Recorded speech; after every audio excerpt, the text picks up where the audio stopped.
Hey guys, so I am seriously slacking on making these videos, but there is no way that I could read this book and not get onto BookTube and talk about it. I received this copy from the author to review it honestly, and to be perfectly honest, this is easily the best book that I've read so far this year. And let me tell you why. This is One Jar of Magic by Corey Ann Haydu. And it just released on February 9th, so you can get your copy at Amazon. I will link it down below if you want to purchase it. This book is something that I feel like needs to be in every single classroom, in every single school, all over the world. This book was so phenomenal. It talks about real life things that happen in so many households everywhere without actually pinpointing what is going on. It feels like this is something that kids will read in a magical sense and kind of realize that certain things that go on in your household aren't normal. So I'm going to read the synopsis on the back. This is for teens, young adults, and I can easily see my 10-year-old reading this. So the back says, "Magic is like a dream, delightful, terrifying, unreal. Rose Alice Anders is little luck, lucky to be born into the Anders family, lucky to be just as special and magical as the most revered man in town, her father. The whole town has been waiting for Rose to turn 12, when she can join them in their annual capturing of magic on New Year's Day and become the person she was born to be. But when that special day finally comes, Rose barely captures one tiny jar of magic.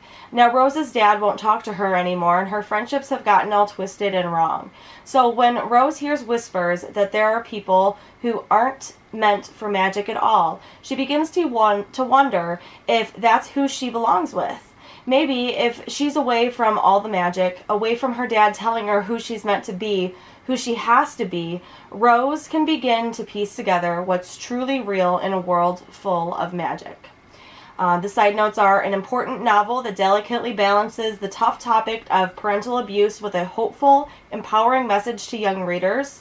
From the critically acclaimed author of Eventown comes an enchanting world of magic, strong sibling relationships, and mysterious family secrets. A tale that talks up to kids about the issues that matter to them. A perfect book for fans of Anne Ursa, Rebecca Steed, and Wendy Moss. It is also suggested for ages 8 to 12 and grades 3 through 7. This book covers so many difficult topics in such a magical way. Rose has a best friend. However, she starts to throw away that friendship because she is so determined to be who her parent wants her to be. Her mom and dad think completely differently, but her dad puts so much pressure on her to be this one perfect, specific person, and she feels in her gut that that's not who she's supposed to be. This book read so magically, so fluid, so smooth in everything. And it's a very painful read, at least to me, because it resonates with my own children and some things that they've been going through. It talks about peer pressure, of wanting to be perfect and to follow the crowd. At one point, Rose loses her friends because of who she's trying to be and who she's determined to be, because she doesn't want to let her father down, because her father will only accept her for who he wants her to be. Strong sibling relationships, absolutely. She has an older brother named Lyle, and he sees things for what they are. However, he is fearful of his father to disobey or to think differently.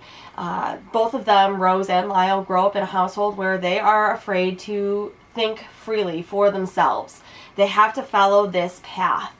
And their mom feels the exact same way, tiptoeing around the father and trying to live a normal life, and he doesn't agree that there are people not meant for magic, and that includes cutting off family members because of who they are. Magic is very, very powerful. I feel like that resonates very well with the world.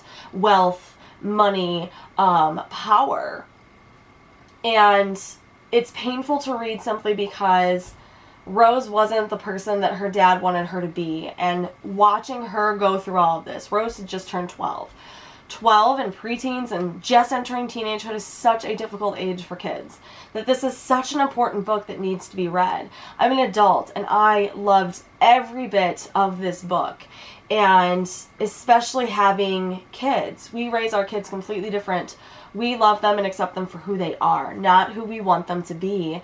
And that is sadly not the case in this book, and it's sadly not the case in a lot of households all over the world. This book was so powerful that you need to go and you need to read it, and you need to read it with your children or have your children read it. It also touches the topic of divorce, which I feel is very, very taboo. You know, when I was growing up and I was a child, there was a lot of friends that I had whose parents were getting a divorce, and nobody talked about it. It was just not a subject that anybody wanted to cover. It was a secret.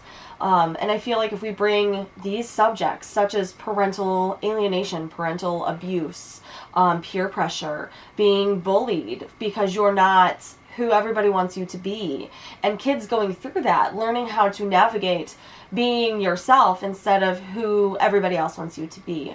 You know, there was a time where Rose's best friend got her magic, and she wanted to grow a little taller and make her hair pinker and all of this. And her and Rose used to grow up talking about that's what they would do with their magic. And Rose got this one jar of magic. She didn't feel it. She had been training her entire life with her dad to hunt magic. And when that day came, she fell short. And her father was not okay with that whatsoever. Her father became angry. I hate doing spoilers, so I'm not going to talk about the end, but the end was the perfect touch to this book. It was absolutely phenomenal. And the fact that the end of this book happened because of two little girls realizing what needed to be done in all of this world to save so many people is amazing. This book, hands down, needs to be everywhere in this world. Please go pick it up, especially if you have a child who is struggling through so many things. There's divorce and child abuse and peer pressure. And this book, I am 32, and this book taught me more about myself, to not care so much about what other people think. And this is a child's book. If that has the power over me as an adult, just imagine what this book is going to be for young adults, kids growing up. This book was kind of something that I needed right now in this moment for my life. And I hope that you guys can feel the same. Pick up this book, click the link below, purchase it, and review it, and resonate with it, and take every word in this book in. Because trust me, I think this book right here is going to change so many lives, and I can't wait to see that happen. I'll see you guys next time.